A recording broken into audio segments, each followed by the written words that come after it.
উপরে। কিভাবে কবর খুঁড়তে হবে? কবর খুঁড়তে হবে সেভাবে প্রশ্ন করলেন, মাইয়েতকে রাখতে হবে কিভাবে সে প্রশ্ন করবেন। কবর তো ভালো করে খুঁড়েন আপনারা।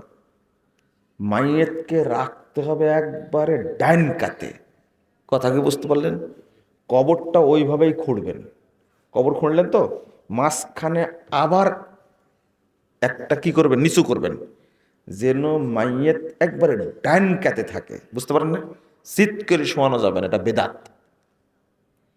একবারে মাইয়েতের মুখটা পশ্চিম দিকে থাকাটা হলো খুব জরুরি। কথা বোঝা গেছে?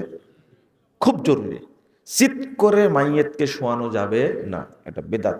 ও হাত দুইটা বুকের উপরে দিবেন, জীবনে নামাজ পড়েনি, কবরে যে নামাজ পড়ানো শেখা, এটা দরকার নেই। একবারে মুমিন বান্দা মারা গেছে, তাকে আপনি ডান কাতে শোয়াবেন।